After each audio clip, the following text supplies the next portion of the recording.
Welcome to Comptroller's Corner. I'm your host, Pat Curry, joined as always by Buffalo Comptroller Mark Schroeder. Our top story today, for the third year in a row, Comptroller Schroeder's popular annual financial report has won the highest award given by the Government Finance Officers Association. Now, Mark, this popular annual financial report is called the PAFR, and it's an optional report, and it's produced by your office, and it's a way for the citizens to get a user-friendly way to interpret the city's finances and other information about the city. Yeah, no doubt about it, Patrick. I refer to this as the People's Report. We have to do what is called a CAFR, a Comprehensive Annual Financial Report. That is mandatory. And that's a thick booklet, all full of numbers. It's 179 pages of numbers, and it would be difficult to have a conversation about it. So we've decided to do the PAFR. And there are only about 60 municipalities across the nation who do it. We decided to do it because I feel it's very important to let the people, the taxpayers, know what's happening within the city of Buffalo, and also other communities, other municipalities. They pay advertising agencies large sums of money to do it. I don't have to because I have the right staff, including you and Claire Waldron and others who have the ability to publish an event, a brochure like this that is award-winning from the GFOA. Now, GFOA, as I mentioned, is Government Finance Officers Association. It's a group of similar financial officers as yourself across the nation, and they sit and they take a look at your PAFR and also your CAFR, and they have awarded you the award for outstanding achievement in popular annual financial reporting. So this is a group of experts that are reviewing your report and giving it the highest award possible. So I want the citizens of Buffalo to know that I accept this award from the GFOA on behalf of the 45 employees who work for me and us in the Comptroller's office, because this is really a group effort. I have 3 different divisions within the Comptroller's office. We have accounting, we have auditing, and we have debt management. All of them contribute to this award-winning document. And more importantly than that, I like to refer this as like the Cliff Notes, where the citizens really can go and take a look. And if they want to have some information about what's going on in Buffalo in terms of economic development, or what are some of the learning institutions, educational learning institutions, or some of the different the Science Museum or the Historical Society or things of that nature. Or if they actually want to have a little preview of what's happening with the city's numbers, revenues and expenditures, it's all in there. And if they have any questions, they know how to get a hold of us through our website. And then we're always happy to send them this if they don't have it, but they can get it on our website. So I just want to talk a little bit about the report that we have here. It's the Popular Annual Financial Report. It is available, as you said, electronically over our website. Right. Also, but you can call the Comptroller's office at 851-5255, and we'll mail you out a copy. It has, as the Comptroller mentioned, a great deal of information on the business climate and economic development in the city of Buffalo. It also has information on the city's demographics, our education and culture. And as the Comptroller mentioned, it does mention city government, leadership, and the different departments. And of course, the finances in the city, about the city, are on the back. And this, again, is the third year that you've done this. And all 3 are available on your website, or you can call the number 851-5255, and we'll mail you a copy. Or if you are part of a block club, you can call the Comptroller, and he'll actually come to your meeting and just hand out these reports and explain the numbers behind this. And you've done this for several groups. I have. I've done it for a number of organizations, 501c, not-for-profit organizations, block clubs, the Buffalo Rotary Club, whomever would be interested in the highlights of what's happening in the city of Buffalo. I always have them in my car. So no matter where I go, I hand them out because I want the people of Buffalo to know what's happening, especially financially. It's their money. They have a right to know, and this is a forum that we're able to use. And as you mentioned, Patrick, there's only 2 pages of numbers in there, not 179, which is in the CAFR. So this is something that if people really wanted to have an idea of how much money we're talking about, how the money is distributed, where the money comes in, those certain things, it's very, very apparent in a publication like this. This is the reason why we will continue to do it, and we're hopeful that we will continue to be awarded also by the GFOA. Now, you also have a featured story in each of the PAFRs. The first year, it was the fund balance being at a record level. The next year, it was the rating agency upgrade that that the city received. This year is a different story about an initiative that you launched. Now, you just mentioned it's the people's money. They deserve to know how it's spent. Yeah. And so you launched the Open Book Buffalo site. Now, this is a portal on your website, www.city-buffalo.com/comptroller, where you can access the city's finances, and you can look at the big picture, revenues versus expenditures, budget to actual, or you can look down to the nitty-gritty details. How much did we spend on a particular vendor? How much did we spend on a particular employee? Or who has the most overtime? Which law firm gets the most money from the city? Something along those lines. Basically, everything of the financial data that you can foil, you can find on Open Book Buffalo, and it goes back 3 years. And this is a very comprehensive look at the city's finances. It's searchable, it's sortable. You can find anything you need about the city's finances right on this portal, Open Book Buffalo. Yeah, so we have had an opportunity to serve the public for the last 5 years. I would say Open Book Buffalo is probably one of the top highlights because what it does is it offers transparency to the people. And I will tell you, Patrick, and you know, I was in the New York State Assembly for 7 years, and I got frustrated there.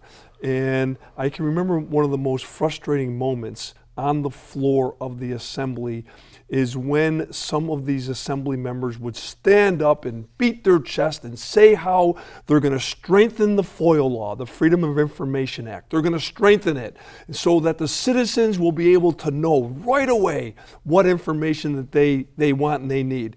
And I would sit there and I would say to myself, are you really serious? Do you really believe that?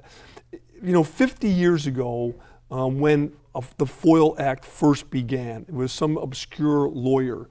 And what he said is, 50 years ago, in 1953, when this started, it's always well-intended.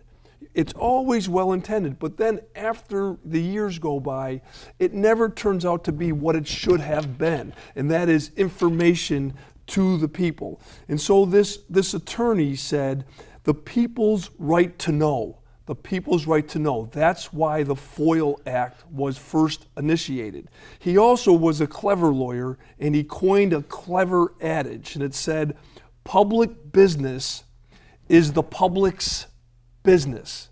Well, guess what? Government is more clever than anybody, and when they don't want to give you something, they're gonna stall it. They're gonna wait. You're gonna send something to your government and say, I really need to have this information, and they're gonna sit on it, and then they're gonna send you something later on. They're gonna say, you know what? I'm really not the FOIL officer you have, and they don't even tell you who it is. And then you go through this whole process, and then finally, when you finally get something back from the government, it's probably gonna be 20% of what you wanted. Well, guess what, friends? On this transparency portal, all you have to do is use your finger on the computer, and you're going to be able to get all the information that you need instantly, and they deserve it, Patrick, because they are the taxpayers.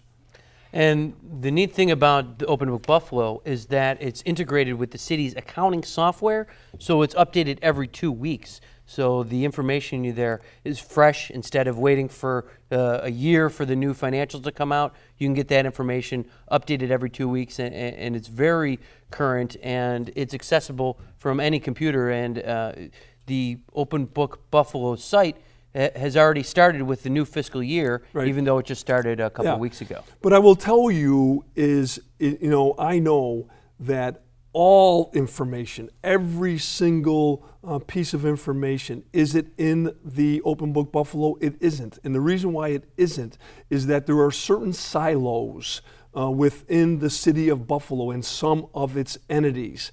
And so therefore it doesn't get into the system you talked about, Munis. And so this is our first effort. We launched it about 6 months ago or so.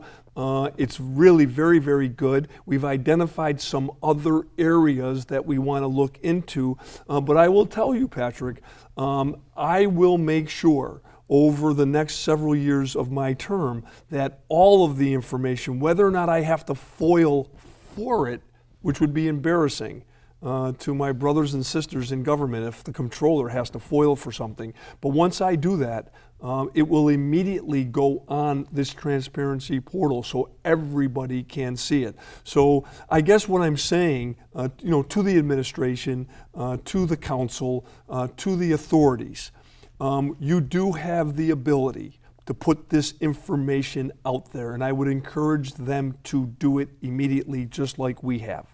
Now, some of the silos you mentioned are organizations that are affiliated with the city, but their finances aren't integrated into the city's accounting system. For instance, the Buffalo Municipal Housing Authority, BMHA, Yeah. their finances are awful hard to find on the internet anywhere, but that's one of the areas that you're looking at into including an Open Book Buffalo, and you're hopeful that the BMHA and also the Buffalo Urban Renewal Agency would be partners in showing their transparency to the people. And I'll tell you, Patrick, the people of Buffalo, I know, because I've been serving them for the last 5 years, they are very, very smart.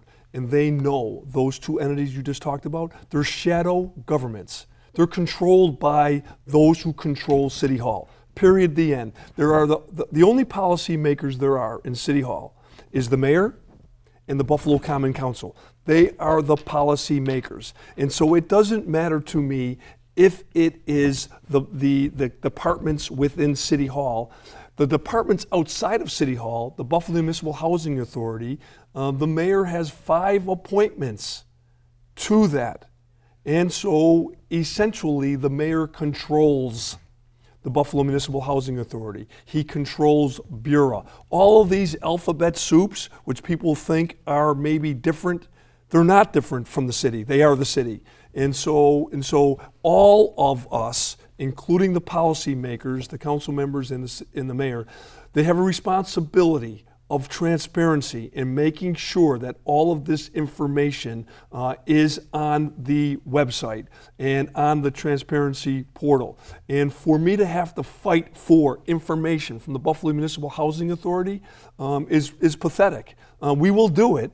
Because that's what my job is. My job is to fight for the taxpayers and to make sure that they have the information that they need. But I'm asking, all members of the Common Council and the mayor to be cooperative and to put this information out there, because when you have information, you can do better for the people that we serve.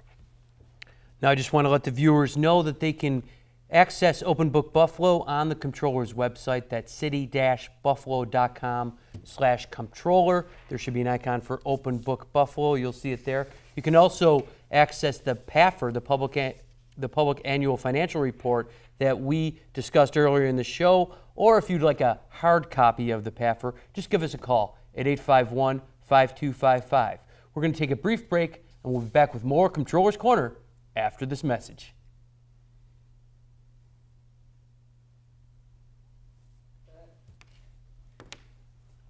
I'm going to open here, right? Brings do okay? employment, training, so and good? other workforce services to customers and employers in a one-stop environment. And the center is open and free to anyone seeking employment. If you are out of work, not happy with your current job, or are looking to improve your computer skills, the Buffalo Employment and Training Center is right for you. We are conveniently located in downtown Buffalo at 77 Goodell Street with plenty of free parking. So, what are you waiting for? Give us a call at 856-JOBS. That's 856-JOBS today.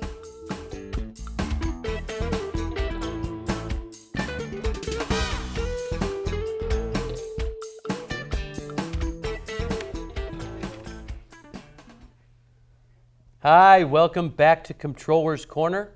The Buffalo City Charter requires the Comptroller to submit an annual audit plan to the Common Council detailing the audits to come in the following year.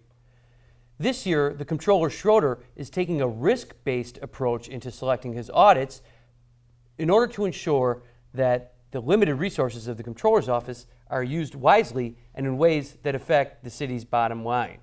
Now, Mark, your annual audit report takes a risk-based approach, and it looks at two levels of risk. One is a financial risk, right? So how much money is involved. And there's a high financial risk if there's a great deal of dollars involved. And the other is a control risk, which is how susceptible is an operation to malfeasance or other misdeeds. Right. For instance, if cash is involved in any transactions, there's obviously more susceptibility for something to go wrong with cash involved. And so what this did, it took both coordinates and it plotted out every department within the city and found out where they are as far as financial risk, how much money are we talking about, Yeah. and control risk, Yeah. how susceptible is this to malfeasance and fraud, mismanagement, and waste. Yeah. And so that is a way that you've decided to select your audits in order for them to have effect on the city's bottom line. So Yeah. you've talked about maximizing revenues and limiting expenditures, and you want to use your resources in order to do those sorts of things so that it has an effect on the numbers for the city and a positive effect for taxpayers. Yeah. What it really all boils down to is, if you remember, when I arrived in January of 2012, there are 3 divisions that I have responsibility for. There was not one certified public accountant in charge of any of the divisions. Not one. Not one certified public accountant in charge of any of the divisions. And so I took care of that quickly. And so we went from having 1 CPA on the whole 12th floor to now 9 certified public accountants, including, we recruited him, Kevin Kaufman, who is the city auditor. When you bring in a certified public accountant, the results that you're going to get in your audit plan is going to be different. And I'm not making a judgment on other controllers or other previous city auditors, but I'm telling you, Patrick, it's going to be a big, big difference. One of the biggest differences that Kevin Kaufman really has brought to the table is that you talked about, you gave the preview of what we're looking for right now. In the beginning of it, it all really centered on revenues and expenditures. That is really the most important areas that a city auditor or controller really should be looking at in terms of audits.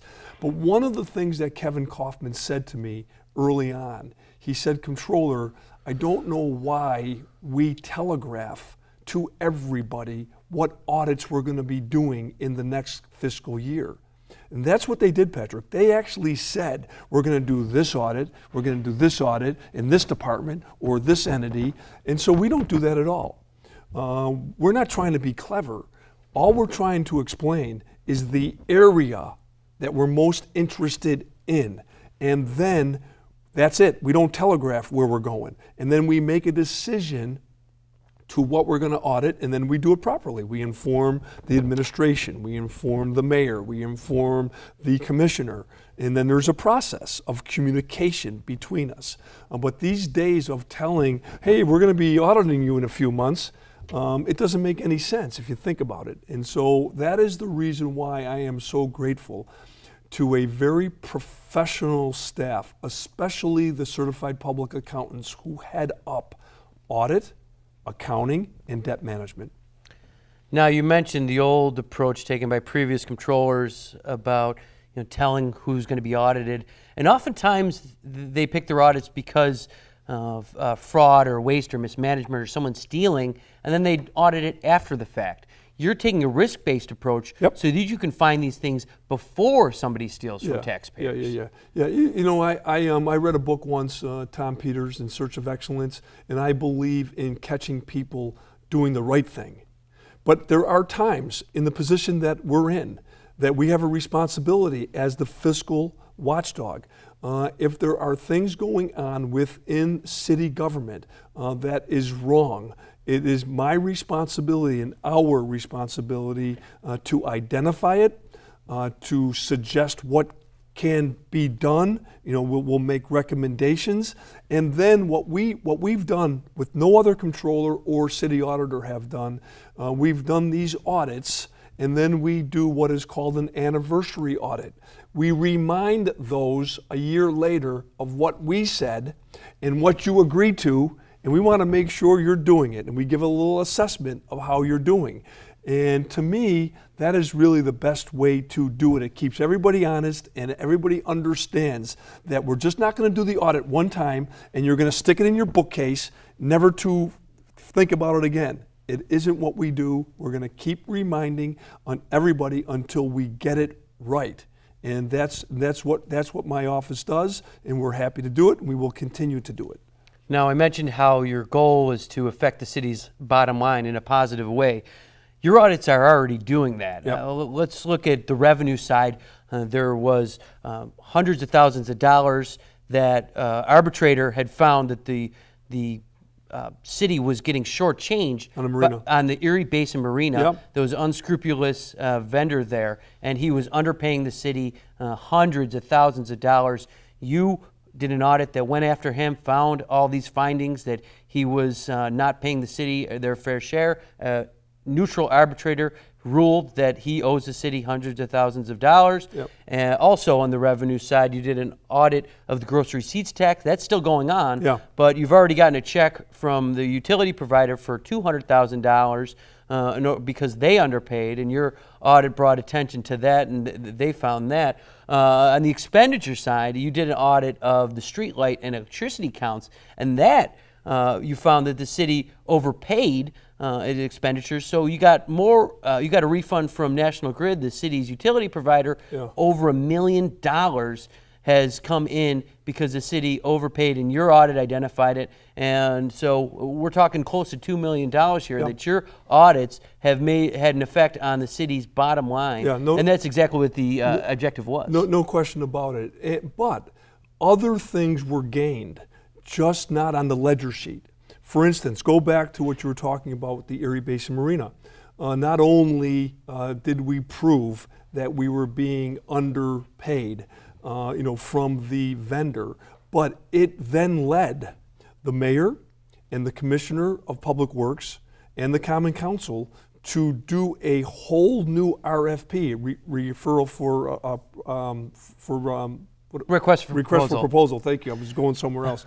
And so that whole process took place, and then the city of Buffalo made a decision to bring in 2 vendors, not just one. So back when we did the audit, there was just one vendor who was doing the restaurant and who was doing the marina. In our audit, we suggested that isn't really the way to do it. It's better to have expertise in both areas, and that is exactly what the city did. So sometimes audits are important because what it does, it sets you in the right direction going forward. At the end of the day, if it also brings in millions of dollars to the taxpayers, that's a good thing also.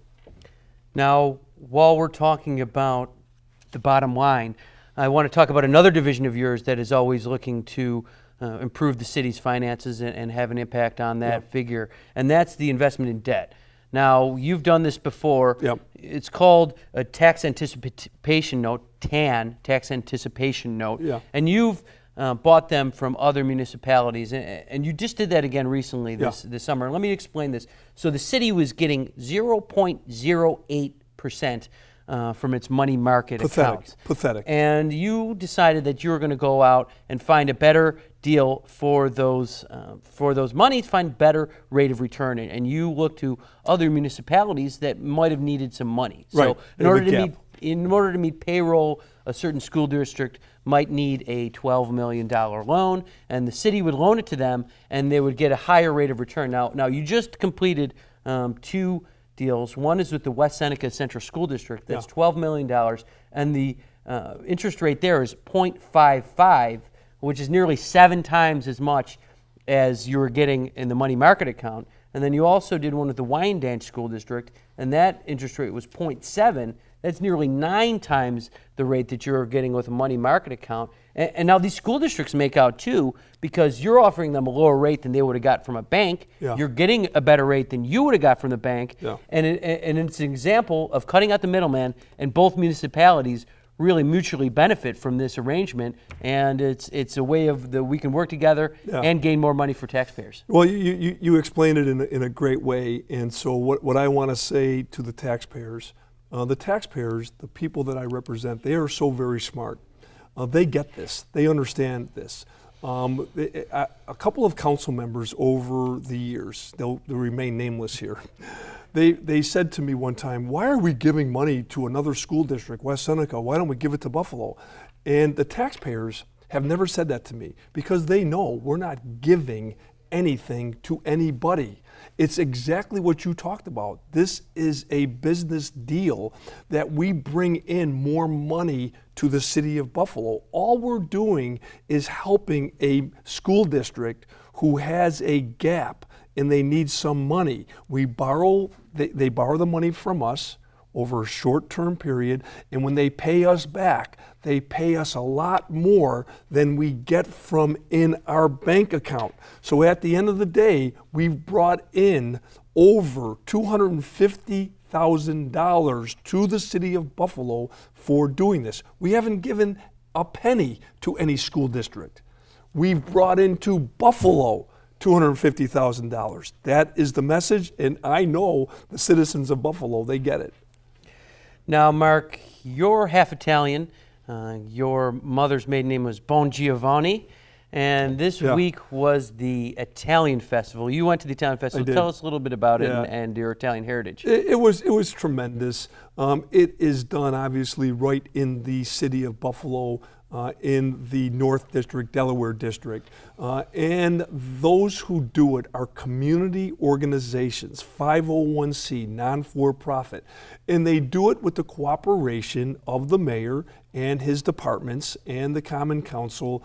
And it was unbelievable. I mean, it is like being at the Erie County Fair in Buffalo, in the city of Buffalo. I was there yesterday with my wife and granddaughter, and it was so fun, so crowded, and there's so many different things to do for everybody. It doesn't matter really what your ethnicity is. These events are for everybody, and it's an opportunity for Buffalonians to come together in their city and to enjoy one another and the ethnic food and culture.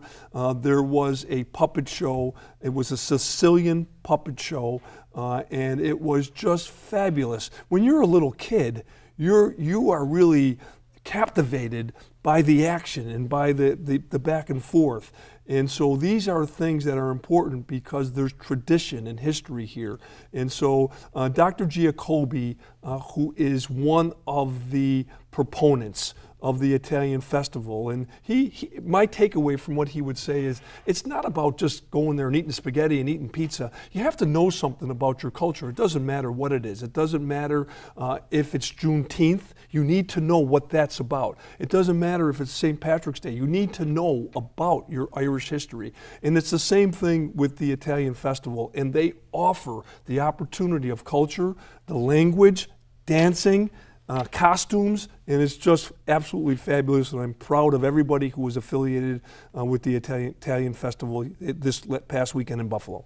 Well, that's all the time we have for Comptroller's Corner. Thanks for joining us, Mark. Thanks, Patrick. And thanks for joining us at home. Make sure to check out the Comptroller's website at city-buffalo.com/Comptroller. Also check out our Facebook page, our YouTube channel, and our Twitter handle. On behalf of Mark Schroeder, this is Pat Curry signing off.